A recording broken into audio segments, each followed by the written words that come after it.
10월 14일 목요일, 오늘의 말씀은 출애굽기 31장 1절부터 18절까지의 말씀입니다. 우리 함께 봉독하도록 하겠습니다. 여호와께서 모세에게 말씀하여 이르시되 내가 유다 지파 훌의 손자요 우리의 아들인 부살레를 지명하여 부르고 하나님의 영을 그에게 충만하게 하여 지혜와 총명과 지식과 여러 가지 재주로 정교한 일을 연구하여 금과 은과 노수로 만들게 하며 보석을 깎아 물리며 여러 가지 기술로 나무를 새겨 만들게 하리라.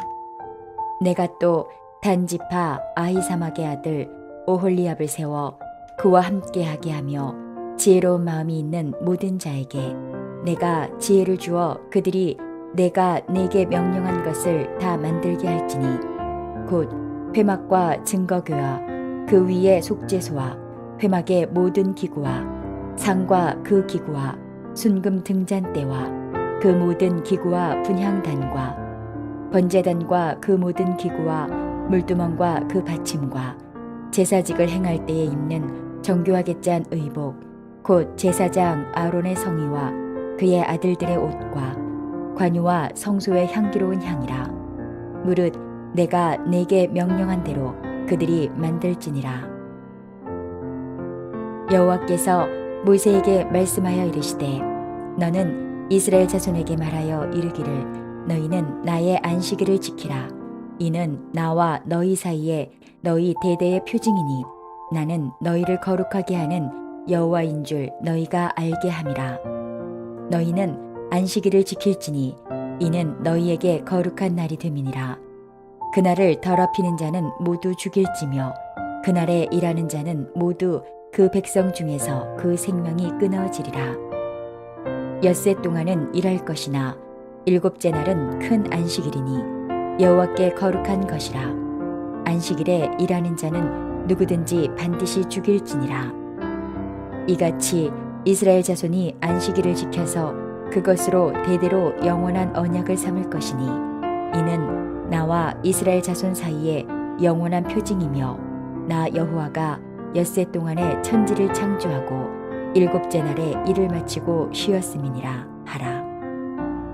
여호와께서 시내산 위에서 모세에게 이르시기를 마치신 때에 증거판 둘을 모세에게 주시니 이는 돌판이요 하나님이 친히 쓰신 것이더라. 오늘 본문 1절부터 10절까지는 하나님께서 하나님의 집과 제사장의 옷을 만들기 위해서 기술자들을 부르시는 내용을 볼 수 있습니다. 그런데 하나님께서 회막과 증거궤 그리고 회막의 모든 기구들을 가장 잘 만들 수 있는 방법은 어떤 게 있었을까요? 아마 하나님이 직접 만드시는 것이 가장 좋은 방법이었을 겁니다. 이 세상을 이렇게 아름답게 지으신 하나님께서 직접 모든 것을 다듬으셔가지고 하나님의 집을 만드시고 그것을 사람들에게 보여주셨더라면 그것의 엄청난 영광스러운 모습, 그 놀라운 모습에 누구도 입을 다물 수가 없었겠죠. 하나님께서 가장 멋지게 성막을 짓고자 하셨다면 하나님의 능력을 직접 보이시는 게 가장 간단한 방법이었을 겁니다. 그런데 하나님은 오늘 본문에서 나오듯이 부살렐과 오홀리압을 부르셔서 하나님의 성막을 짓게 하시고 제사장의 의복을 만들게 하셨습니다. 혼자서 모든 일을 다 이루실 수 있으시지만 그렇게 하지 않으시고 사람을 불러서 그렇게 사람을 통해서 뜻하신 바를 이루어 가셨다는 겁니다. 이처럼 하나님은 모든 일을 직접 다 하실 수 있으시지만 그 길을 택하지 않으시고 사람들을 세우시고 사람들을 부르셔서 당신의 사역에 동역하도록 이끄십니다. 이렇게 하나님께서 사람들을 세우시는 게 많은 사람들이 달라붙으면 일을 빠르게 하고 효과적이라서 그렇게 협력자들을 찾으시는 것이지 않을 겁니다. 오히려 하나님께서 능력의 손을 펼치시면 더 멋지고 정교하게 빠르게 모든 것들이 완성이 될 수 있으니까요. 하나님께서 사역을 위해서 사람을 세우시는 이유는 효율과 비효율의 문제가 아니라는 겁니다. 그러므로 하나님께서 당신의 사람들을 세우시는 이유는 다른 곳에 있는데 성경은 그것을 하나님이 우리와 교제하시며 함께 하고 싶어 하시는 것에 있다고 증언하는 것입니다. 고린도전서 3장 9절은 이렇게 말을 하죠. 우리는 하나님의 동역자들이요 너희는 하나님의 발이요 하나님의 집이니라.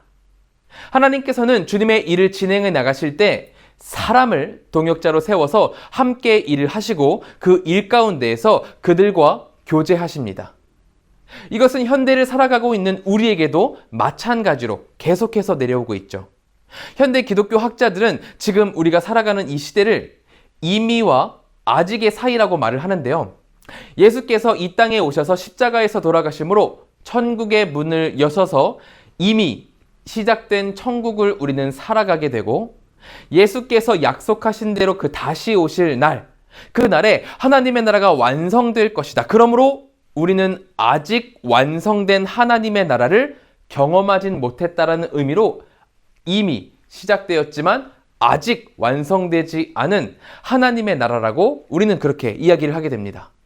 이런 의미에서 이미와 이 아직 사이에서 우리 그리스도인들에게 맡겨진 것은 예수님의 보혈로 시작된 이 하나님의 나라, 예수님의 보혈로 인해서 이미 시작된 이 하나님의 나라를 아직 다가오지 않은 재림 전까지 회복시켜 나가야 된다는 것입니다. 하나님의 파트너로서, 동역자로서 죄로 인해 타락해버린 이 세상에서 하나님의 것을 되찾기 위해서 예수께서 재림하실 때까지의 그 시간 동안 우리는 이미와 아직 사이에서 최선을 다해 이 땅을 회복시켜 나가야 한다는 거죠. 너무나도 작고 부족한 우리를 불러다가 하나님의 나라를 회복시켜 가는데 우리를 동역자로 세우시는 은혜가 있다는 것입니다.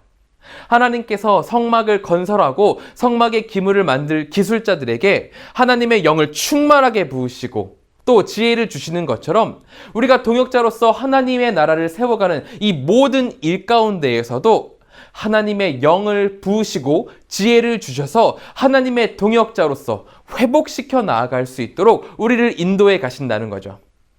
그렇기 때문에 우리는 세상을 두려워하지 않고 이 세상 가운데에서 하나님의 나라를 되찾기 위해 용기 있게 싸울 수 있게 되는 것이죠. 우리가 하는 이 모든 일들, 근무나 학업, 살림, 육아, 봉사 등 하나님이 맡기신 모든 일이라면 무엇이든 그 안에서의 회복을 위해서 하나님은 우리에게 힘을 주십니다. 그러므로 오늘 이 아침 우리가 함께 기도하길 소망하는 것은 우리 성도님들 모두에게 이 충만함이 함께하기를 소망한다는 것입니다. 단순히 주일에 교회를 나오는 것이 우리의 목적이 아님을 기억하시길 바랍니다. 우리는 하나님의 나라를 다시 세워가는데 부름을 받아서 이 세상을 회복시키는 임무를 받은 자들입니다. 무려 우리 주 하나님과 함께 일하는 자들입니다. 이렇게 하나님의 나라를 함께 세워가는 우리 모두에게 주님의 큰 축복이 임할 것입니다. 다시 본문으로 돌아와서 하나님께서는 12절부터 17절을 통해서 거룩한 시간, 안식일에 대한 규정을 말씀을 하십니다. 먼저 성막을 거룩한 공간으로 정하시고 만들기를 우리에게 명령하셨듯이, 그때의 이스라엘 백성들에게 명령하셨듯이 이제는 안식일, 한 날짜를 지정을 하셔서 거룩한 시간으로 정하십니다. 왜냐하면 주님의 백성들에게 하나님과 온전하게 교제하는 시간이 필수적이기 때문입니다. 매일이 하나님과 함께하는 시간이겠지만 그럼에도 안식일은 하나님과의 관계를 더 풍성하게 누리는 시간이기 때문이라는 거죠. 우리에게도 각별히 하나님을 더 생각하고 누리는 시간이 있습니다. 바로 주일이죠. 하나님이 주시고 예수님께서 제정하신 이 주일을 더 귀하게 여기는 우리가 되기를 소망합니다. 주일을 더 귀하게 지킨다는 것은 주일에 예배에 나오는 것, 딱 그것만 말하는 것은 아닙니다. 예배를 사모하는 마음으로 그 전날에서부터 컨디션을 조절하고 하나님께 드릴 헌금을 미리미리 준비하고 그리고 예배 시간에 걸리키는 것 없게 온전히 집중하기 위해서 한 주 동안 정결하도록 노력하는 이 모든 것들이 주일을 지키는 행위가 될 것입니다. 그러므로 하나님과 동행하는 것을 기쁨으로 여기고 예배를 사모하는 우리 모두가 되기를 소망합니다. 우리가 그렇게 주님을 위해서 살아갈 때 하나님께서 이 모든 것을 기쁘게 받으실 줄로 믿습니다. 그렇게 주님을 기쁘시게 하는 우리 모두가 되기를 바랍니다. 함께 기도하겠습니다. 이 시간 우리 함께 기도하실 때에는 첫째로 하나님이 부르신 동역자로서 하나님의 나라와 예배를 위해서 살아가는 우리가 되길 위해서 기도하겠습니다. 둘째로는 한국과 세계를 위해서 기도하길 소망합니다. 온 세계 그리고 우리나라의 정치, 경제, 문화가 혼탁한 중에 있습니다. 하나님 지키시옵소서라고 기도해 주시고, 코로나가 아직까지도 큰 문제가 되고 있는데 이 코로나 가운데에서 건강히 주님을 위해서 예배할 수 있는 우리가 되도록 같이 기도해 주시기 바랍니다. 세 번째로 기도하실 때에는 기니의 민에스더 민한나 선교사님을 위해서 기도하겠습니다. 불안한 기니의 정세를 붙들어 주시기를 바라고, 또한 주님의 은혜로 기니 국민들이 평안하게 생활할 수 있도록 기도해 주시기 바랍니다. 또한 여인과 아이들이 교육을 잘 받아서 훌륭한 주님의 사람으로 성장하도록 같이 기도해 주시기 바랍니다. 셋째로는 건강히 동역자들과 함께 사역을 잘 감당할 수 있도록 선교사님들을 위해서 기도해 주시기 바랍니다. 우리 함께 기도하도록 하겠습니다.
제가 기도함으로 마치도록 하겠습니다. 사랑과 은혜가 충만하신 하나님, 우리를 동역자로 부르셔서 주님을 위해서 사용하시는 그 주님의 은혜에 감사드립니다. 그 거룩하고 영광스러운 일에 우리가 동참할 수 있게 하셨사오니 주님의 나라를 위해서 최선을 다하고 우리의 정력을 쏟는 모두가 될 수 있도록 인도하여 주시옵소서. 주님, 민에스더 민한나 선교사님 계십니다. 두 분의 사역 가운데 주님이 함께 하시길 소망하오니 주여 붙들어 주시옵소서. 우리 성도님들 이제 세상으로 나아갑니다. 그 모든 곳에서 주님과 함께 동행함으로 축복을 얻고 형통하게 나아갈 수 있도록 하나님 인도하여 주시옵소서. 주님께서 언제나 함께 하실 것을 믿으며 예수님의 이름으로 기도드립니다. 아멘.